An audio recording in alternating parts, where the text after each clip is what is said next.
welcome. We're live from Xi'an, China for the World Cyber Games 2019.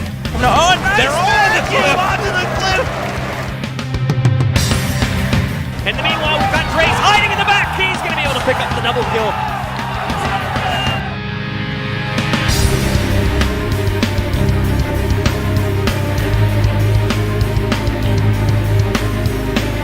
Lich in trouble, he comes to Storm, but no call was used defensively, trying to save the no! Oh no, they're not going to be able to do it! Look at that! He's going to end the game on a core here, and we see on the core, and that's going to be game!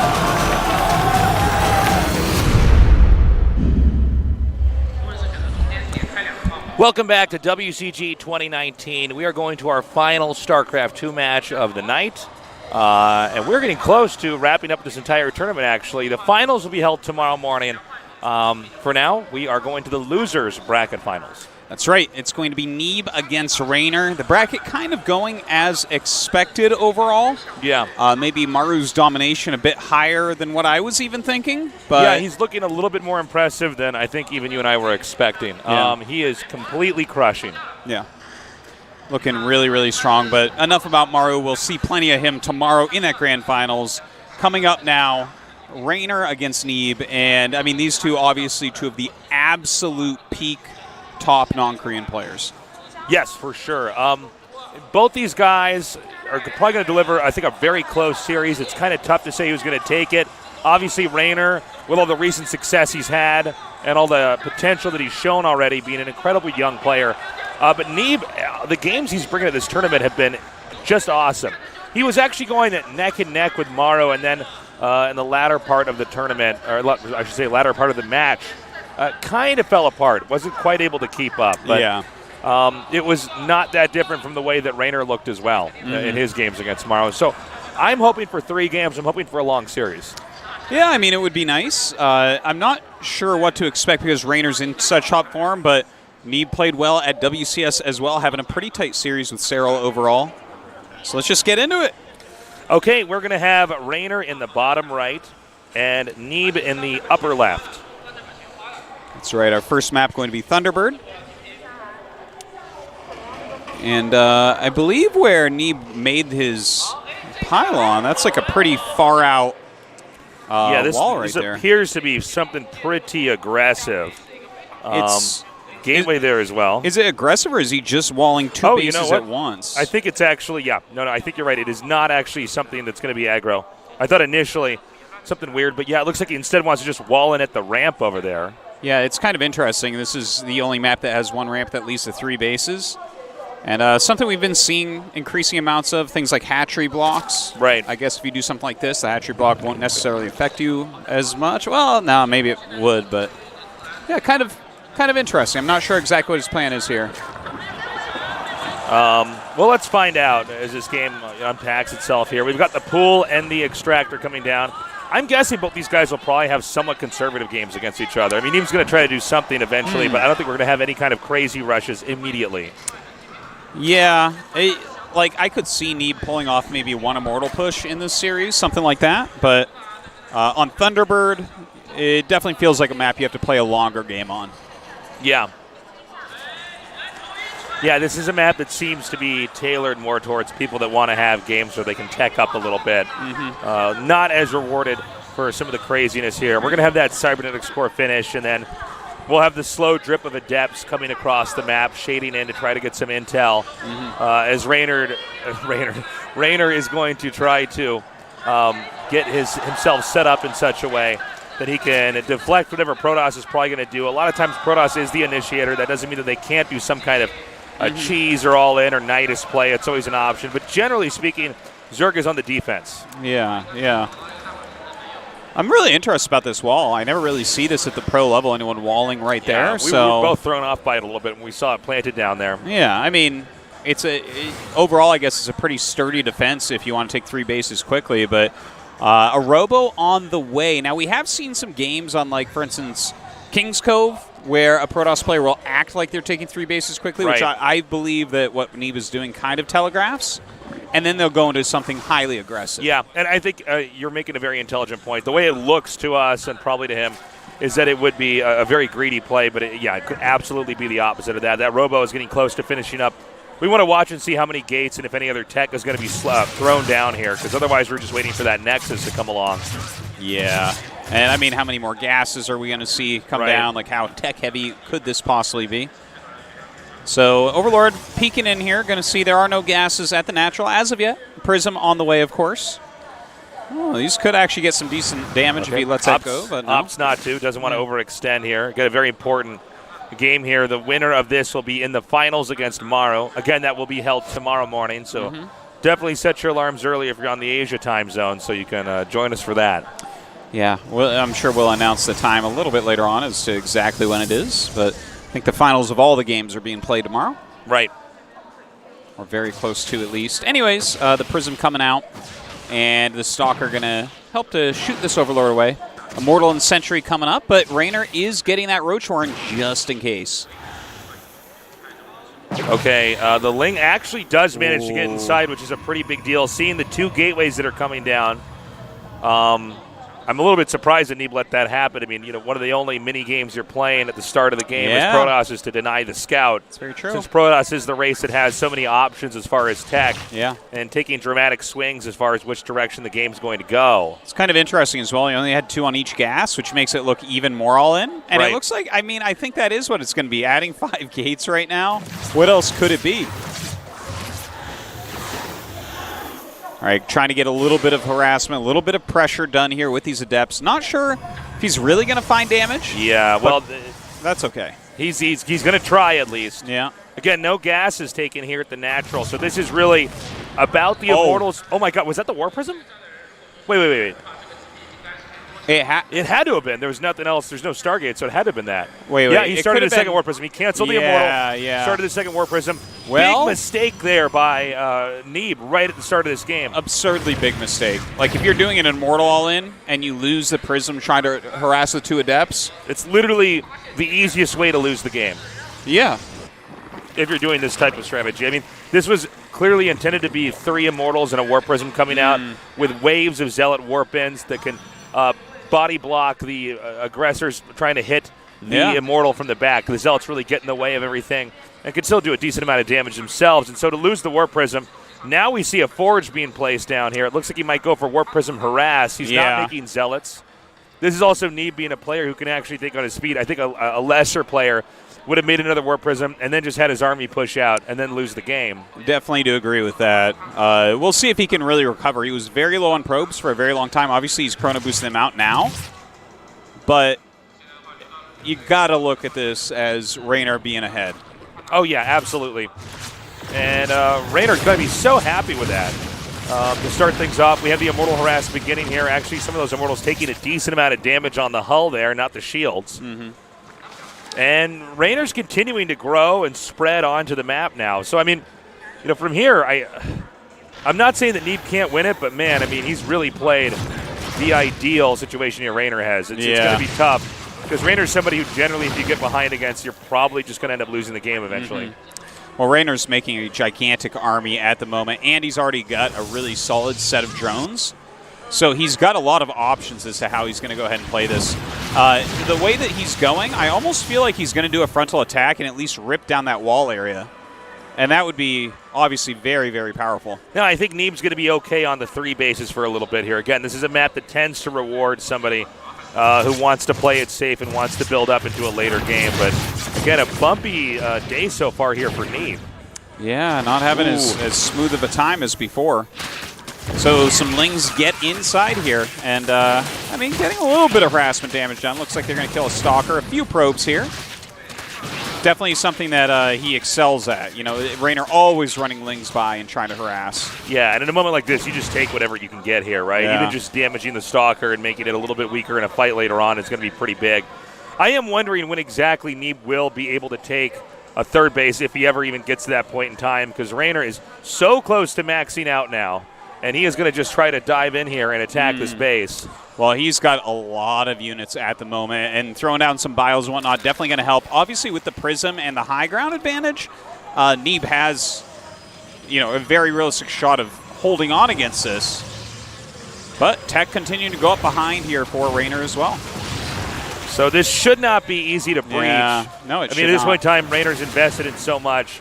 You might as well try to tear this entrance down because you're going to have to free up the supply eventually anyways. And it is an option to try to just pelt this with corrosive vials over and over again. Getting rid of the Cybernetics core is pretty annoying for the Protoss. Yeah, and I mean, if you got the Robo, that's kind of cool too, but I feel like there's too much up there. I don't know if this is truly that good of an idea. Like, if he gets it down, he does have a lot of Lings on the way and Baneling speed coming up, and in that case, you might be able to just bludgeon your way through. Well, the Warp Prism is coming back out again, telling us Neeb is pretty confident that, as you were saying, it's probably not a good idea to go up there. He thinks, nah, you're probably not going to do it. Instead, he's going to fly across the map, unload that, and probably warp in some units, trying to do some damage elsewhere as Reynor continues to grow and grow on the map. Reynor, by the way, now max out, hitting a Spire Tech here as well as getting a Hive and plenty of other upgrades. Yeah, I really like this style that we've been seeing emerging a little bit lately, where you're going kind of heavy Roach Ravager and then into Mutalisks, and then you can kind of dictate the pace of the game. Like, is your opponent countering with Phoenixes? Are they going into Blink Stalkers? You can go mass Banelings with speed at that point. Definitely a very interesting way to play. Very kind of tempo-centric, I think, for Zerg. Yeah. 15 Banelings, he might actually be going for a bust here, Artosis. Yeah, it's possible. He did scout the Spire and the Hive on the way, so that's obviously very important to know the timings of those. But and I think Neeb is getting ready for an attack here. You know, like if you see him going up to Broodlords, you do have to hit before then. Right. Well, Broodlords are really where the Protoss start to run out of options. They don't have an easy answer for Broodlords, especially with any sufficient army underneath it. So that Warp Prism's coming down here. Again, all of this is on the back of Neeb losing that Warp Prism in what looked to be a 7 to 8 gate Warp Prism Mortal Push timing attack. That then he couldn't pull off, so he just went to an expand. Yeah, look at this Neeb coming down right now. He does have Psystorm. He has +2 attack, about to finish here as well. In the meantime, is doing a little bit of harassment across the map as well. All right, starting to charge into these units. Some good vials go down. He actually gets a bunch of free Zealot kills and hits quite a few vials there. But Neeb coming up with some Force Fields and Psystorms. Big Psystorms. Some of those vials do connect. The Protoss is going to continue to push forward. This is the moment that Neeb has to make this work. And we have a few Zealots being shaved off there. But this is the moment right here, this attack up here. Great storm on that army. He needs to keep as many of these Immortals alive as possible. That's going to be his sustainability in this fight. All right, here he goes. Those Force Fields out of control, having a hard time getting through. Finally does bile them down. A lot of the Banelings actually connecting with Archons there, but he still wipes it out. GG. Damn. And Reynor smashing through that push of Neeb. That was pretty crazy. Again, Neeb made a huge mistake at the start. It's one that, I mean, basically you just can't do. You cannot lose the Warp Prism. If you're going for a 2-base Warp Prism Immortal all in, you lose the Warp Prism. That's the most important part. Yeah, I mean, well, the wind is taken out of the sails of the rush once the Warp Prism's gone. Yeah. Again, I want to point out, Neeb did not just try to make another Warp Prism and try the rush again anyways, because at this tier, you know, the very, very highest tier in StarCraft 2 that there is, it's just not going to work. No. All the other player does is once they've killed the Warp Prism, they always have enough of an army to hold it off, and then they get ahead of you because they are playing the econ game, you are playing the timing attack game.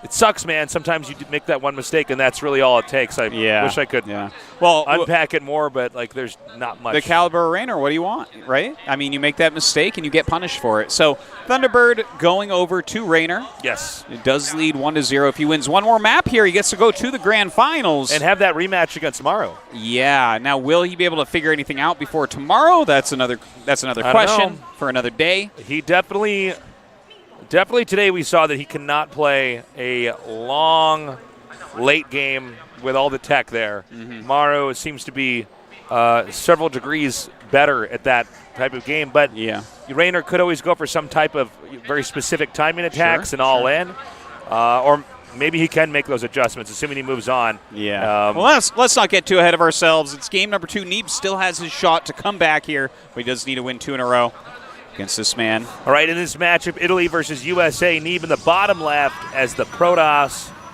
and our Italian player, Reynor, here in the upper right.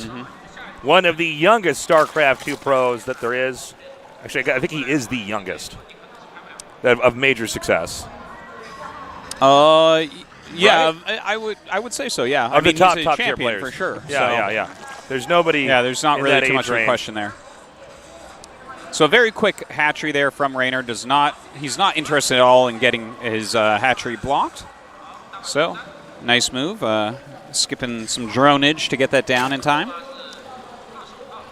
course, I'll be interested to see what they actually end up doing here on Turbo Cruise. I always feel like this is a pretty decent map for PvZ. Yeah. Yeah, PvZ. It should be fun with these two here. Again, Neeb got scouted as well in that game. He had some very bumpy moments in the early game here. I mean, it was sort of like he was not hitting the checklist of the stuff that you need to make sure that doesn't have happen in your PvZ games. Not to knock on him or anything like that, but it was just not his best game we've seen here. We've definitely seen better from him. So I'm hoping for his sake he can turn it around here as we go into game 2, because right now Reynor is looking very dominant. Yeah. All right. So just got to wait and see a little bit. You think there's any chance Reynor mixes it up some, gets aggressive? We've seen a lot of Zergs all in here. Like, I feel like every time we see Dark play here, there's just some random all-in that comes out. Especially for Dark. Yeah. I'm down to see it. I mean, Reynor so far today has appeared to really just want to play the more passive game, the kind of classical Zerg approach here. But I'm open to anything. All right, well, just a few lings being made. Chrono boosted Adept. We'll see if he throws down a Stargate. It is feeling like that from Neeb. Doesn't start that Warp Gate research quite yet. And this Overlord going to come over here. It is a Robo, by the way. We're sort of holding our breath to see what exactly the tech is going to be. Yeah, you can't really fault him for going Robo on this map either, right? Definitely a good map for Immortal pushes. Third base going up for Reynor, so that's definitely going to be something Neeb wants to see. Right. And let's see where the gates come in, if it's going to be an expand, if the Protoss gets additional gases. All these things are techs that are going to tell us what type of game Neeb wants to bring here. Again, Protoss is the race that is the most flexible as far as directions you can take a game while still keeping a degree of ambiguity on your opponent's side, as long as you are on top of denying them getting intel. Well, there's a Zergling in Neeb's base, so I guess not quite on top of that. It's amazing to see these top Zergs, how often they get Zerglings into a Protoss base. Well, I think there's, at this point in time, the game has been so mapped out. They know exactly when a Protoss might not even be looking at that part of the game, you know. They know the Protoss out for harass and stuff. Maybe you can get in there. At this point in time, some of them know the opponent's starting builds as well as, you know, as perfectly as far as like where you're looking and when to try to run in and do stuff. And so it looks funny, but it of course would still happen. Yeah. You know, these mind games are constantly being played out. All right, so just waiting for that Prism to come out to kill off this Overlord, and I'm quite sure that Reynor knows what's up. Obviously, when you see the Stalker and Sentry just standing there, they are waiting for a flying unit to come over. And here goes that Prism for some harass. Now we've got that Immortal coming out here. We have one additional gas taken at Neeb's natural expansion, making a total of 3 so far. So it would not be the same type of attack where we have a ton of gateways thrown down, and then we have you know, the push come out with the Immortals and the Warp Prisms. Doesn't mean it can't be some type of time and attack, but if it is a time and attack, it'll be a different version of that. Maybe with something with more sentries. That's what it looks tech. like, is maybe like a higher sentry count Immortal attack coming out. Neeb being a little bit more careful, it feels like, right? He's trying to get this Adept harassment done, but great zoning with this Queen, just putting damage on that Prism and threatening Neeb with that same type of loss as the previous game. So, 4 gates coming down now, a much more modest number. We have the third Immortal started. The Warp Prism still seems to be in good health. And, whoa. Okay, Warp Prism coming up again. I didn't see where the Warp Prism was. I thought, what? And now we're getting more gates added in here. So a different variant of a build, but a lot of this is the same idea. You know that the Zerg is trying to keep that balancing act of I'm making drones, and at the same time I am also making an army, and I'm teching up. And you're trying to throw them off of that balance here. So there's the pickup once again. Yeah, he's actually doing a really great job with this harassment so far. Hasn't taken that much damage on his Prism. Has gotten a few drones here and there, keeping him busy. And now the move out is coming, and he still has his War Prism live. So already better than game 1. Yeah, this is already looking great. Look at that. 3 Immortals, about 7 sentries in there. The Prism's alive. This is a scary push. Yeah, and it's also safe in some of these moments to push through the slow area. It's much harder for the Zerg to attack in there with some of that. And so we have this northbound push coming up. Yeah, and this is going to come in from the one side of that third base where there's no creep. So very nice choice here as he moves in. Now, a Spine is on the way. Does Reynor have enough here? This is a thin area. Couple preemptive force fields going down. Neeb seems to have a pretty good setup, and also a decent number of force fields remaining. Right now, Reynor is patiently chipping through the force fields. He knows that hatchery has a little bit of health on it. Actually, I think it's oh my God! Look at that! He comes in with the flank and lands those corrosive biles. Yeah, and that was beautiful, actually keeping the hatchery alive. And now he's able to get out in front of it, and I don't believe there's any way to actually get around into that. And with no War Prism here, these sentries are going to go down pretty quickly, and these Immortals do not have any easy way to get home. No, beautiful play here from Reynor. Just amazing coming around the other side. We saw that from him earlier today as well against Xi'an. And I tell you, that flank truly paying off. Killing that Prism, stopping that warping round, really puts a damper on Neeb's plans. Okay, coming up further. And this is actually a moment where Corrosive Bile is going to be incredibly strong because you can't move through this green bubble area without being slowed down. Yeah. And so this is just not a great fight here. Oh my gosh, so much damage being dealt right now to Neeb's army. If it's just Lings, it's a different story, right? Because then you're in a little bit of a better spot. We're having a similar situation reversed here now as this army tries to retreat, but the Immortals not quite able to get up to them in time. Well, Neeb going to keep this pressure on. It's not like he can just transition easily out of this. A very Zealot-heavy army, but still has a couple of Immortals. That third hatchery, it definitely looks like a hatchery that could be picked off. Yeah, well, this is a very, very vulnerable hatchery. You got to be careful, though. There's a lot of moments in StarCraft where you think you've got that building dead, and then you overextend, and you lose your army, and you don't kill the building. And you were just a little bit too greedy. Yeah. Instead, Neeb is fishing for any kind of fights he can take over here. Going to try to poke in this direction, just take out some creep tumors. Can he bait any units out?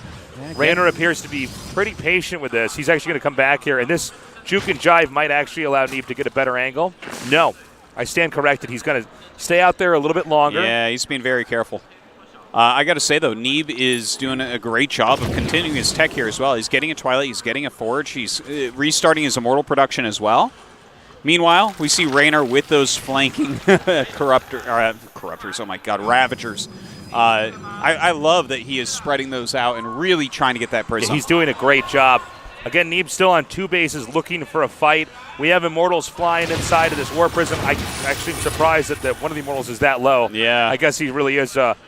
Even if he has Immortals, these are all pretty badly bruised. He's got to be careful. Again, we did see a mistake there earlier where he miscontrolled the War Prism and lost that. The third base is finally going to be taken as this War Prism harass persists onward. Yeah, Neeb continues to try to harass as best he can. I mean, not really getting that much damage done, but he's keeping tabs at least on what Reynor's doing while he's continuing to tech up. And no doubt Reynor is sitting back, itching for a fight. We have the 4th hatchery on the way over here, and we also see a Baneling's nest coming down. And that can oftentimes tell us that if it's going to be an attack, he wants to try to burst down any defenses there right away. Since a lot of times Protoss, what they try to do is make a fight go on for as long as possible with their force fields and their War Prism, and over time they whittle the Zerg down. The Baneling connects, just eliminate that immediately. Yeah. It's also possible the Baneling's nest is more so for just defensive purposes. It's sort of a natural, organic building and a tech that you need to have. But let's watch and see what happens here. I mean, those Immortals are pretty badly bruised. Immortals are the units that you kind of – I love this, by the way. Yeah. Setting the fake War Prism out here. He's just trying to buy any time he can. Doesn't seem like Reynor took the bait on that. And here's the real War Prism coming in here now. Awesome move right there to just come in and snipe that third base. I mean, it was just so low on health. He just needed to get Reynor out of position for a moment. It worked like a charm.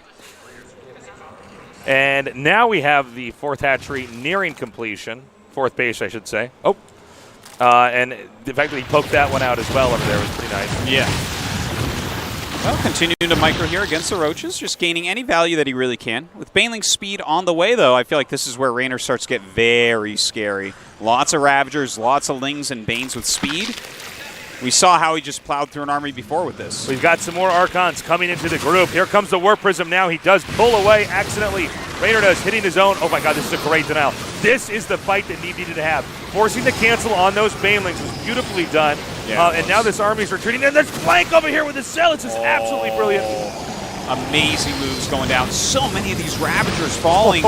Just maybe a little bit too aggressive here from Reynor. Oh my god.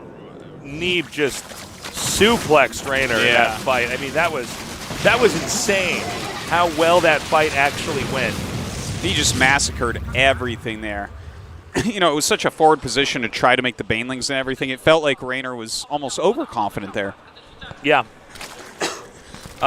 He's going to try to attack in here now. I can't say I blame Neeb for trying this. I think it's actually a pretty good idea. I'm not clear on how many force fields are really available, but there should be enough to keep the Banelings out and then try to push forward a little bit further here. Again, some great biles going down. He's trying to clear out a lot of these force fields so he can actually get his Banelings in, but Neeb so on top of replacing those force fields and keeping the units stuck. Great counterattack over here as well. Hitting up here to try to draw some of the attention away. Now we have another push coming up here. So many Banelings, but Neeb's pretty good with his control for now.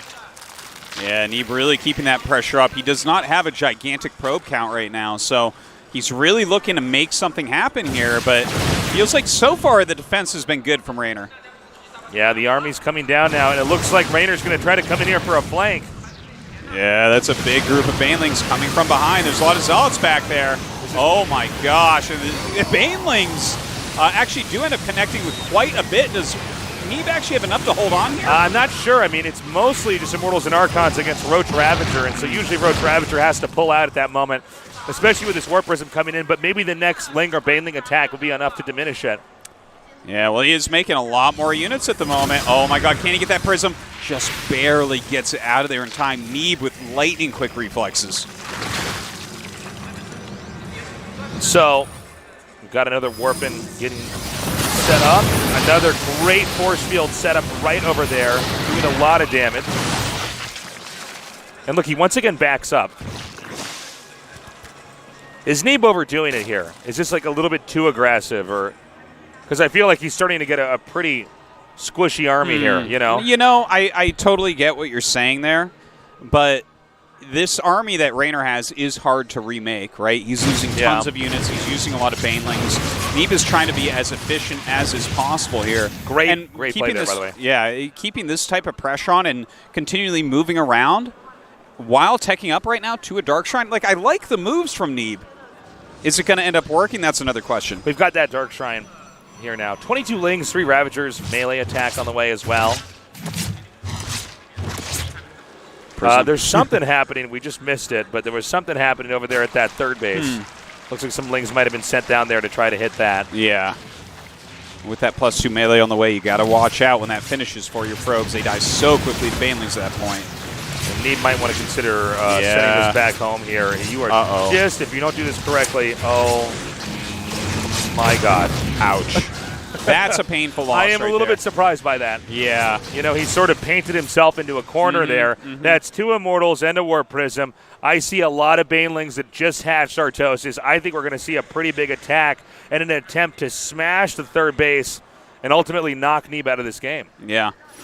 Just a nice catch there by Reynor. And now that he's sitting here on 4 bases very comfortably, there's no Prism out on the map right now, and he should know that. He can really kind of dictate the flow for the next moment. And now we have an attack coming in over here. Yeah, and here come those Banes now, and it's not exactly an ideal surround, but there seems to be enough over here. The Banelings push through. Oh, the Banelings having some very cost-inefficient hits, but, I mean, there is a lot of Zerg army here. The DT's coming out and fighting, though, and there's no detection for them. The green bubble's really slowing down the army that was intended to hit from behind, and yeah, with no detection, the DT's saved the day, allowing Neeb to last in this game a little bit longer. Yeah, Reynor going to go ahead and back up all the way back to his main base. His drone count not looking too sharp. He is about to finish +2 melee, which is very, very powerful, but I feel like Neeb just keeps making the right moves. Okay, the Warp Prism again is taken out, and so this attack will have to turn around. And Immortals trying to go through this area, slowed down, clogged up, are taking a lot of additional damage here. Oh man, the Immortals being picked off is a gigantic moment. If he can kill all of those, Neeb does not have a whole lot left. It looks like he's going to try to get out those. Oh my God, Baneling's coming through here and connecting with some of those workers. Yeah, it really looks like Reynor is starting to run away with it a little bit. Again, his economy's not that big. He's getting harassed at home himself. In fact, not even mining that much at the moment, but he's reduced all of Neeb's valuable units. Okay, another attack in over here. He's going on to that Nexus. And I think that is it. GG. Reynor showing beautifully how to take on a timing attack like that. Yeah, Reynor just holding on against the best that Neeb could throw at him, which means he gets to go to the Grand Finals. Neeb going to end up in third place here in WCG. Yeah, Reynor looking better than ever. Yeah. And it's not a lot of time, but he has one night to figure out how to take on Maru. I do think maybe we need to see some more aggression or something like that, unless maybe Reynor was off today and he's actually much better at the late game. But yeah, Maru is still the favorite here. We'll be doing that finals tomorrow, by the way. Well, Maru just displayed already today a completely new way to utilize BCs in the late game with mass range liberators to zone out any infestors that are out there. So it will be interesting because you know that Reynor is going to message friends back home, all these top European Zergs, and get their input on what he should be trying to do against Maru. So I'm sure he's going to bring better games. And let's also remember, one of the big difficulties with the Zerg taking on this mass BC play is that as long as you don't lose the battle cruisers, you are only gaining value. Assuming, of course, you're harassing with them, which is what Maru's going to do. So you're killing overlords, you're killing creep tumors, you're killing queens, you're killing whatever, roaches on the ground, drones. And as the game goes on, it seems like the Terran is able to pull through with a lead and then still have massed up a proper late game force, because late game battle cruisers are great as well. Yeah. It's a dastardly strategy, no doubt about it. But yeah, I'm looking forward to seeing what Reynor can bring there. Imagine if he could win WCG here. That would be cool. We've never had a non-Korean player. It'd be cool because he would have been our age when we were playing WCG. He's going to get the revenge we never got to have. Yeah, I guess. We were always getting bashed by Koreans. So maybe, but I think more likely Mara will take it. It'll be a David versus Goliath match, but upsets do happen, man. Yeah. But you know what? Neeb and Xi'an both played very well as well in this tournament. I think Xi'an definitely an underdog coming in, but he had some very close matches, notably against Neeb. They had several close PvPs over the course of this weekend. And then, of course, Neeb had some close series against Maru. He actually ended up going 2-2 against Maru overall in his 1-versus-1 games. But, of course, 1-2 when it counted. Right. 1-2 in the actual important match that was going to decide his future. And it was also great to see Xi'an playing on the stage. A big cheers for him, as he is the Chinese representative here at WCG. By the way, there are plenty of other games going on. Here's a summary of our small invitational tournament for StarCraft 2. As you can see, Maru versus Reynor for our finals. Yep, going to be a good one tomorrow. Neeb and Xi'an, you guys have the day off. Go and see the Terracotta Warriors or something. We did. It was a lot of fun. Very cool Good stuff. to be back in China again. So, guys, thank you so much for joining us. And I cannot believe how nostalgic it feels to have WCG back. Yeah. This is where we started our entire careers. WCG went away for a while. Now it's returned, and it's bigger and better than ever. Yeah. And, there are starting to get some huge crowds here as well. Cannot wait to see how many people turn out tomorrow to see the finals of all these games. Is that it? Are we closing out here? Just about. Okay. We're definitely getting close. I was getting a little bit of feedback in my headset. I couldn't tell if it was actually time yet. But, again, no, it is time. All right. Guys, thank you for joining us. We will be back tomorrow. Do check out the rest of the games that are going on here at WCG. It's been a blast. We'll see you tomorrow. Bye-bye.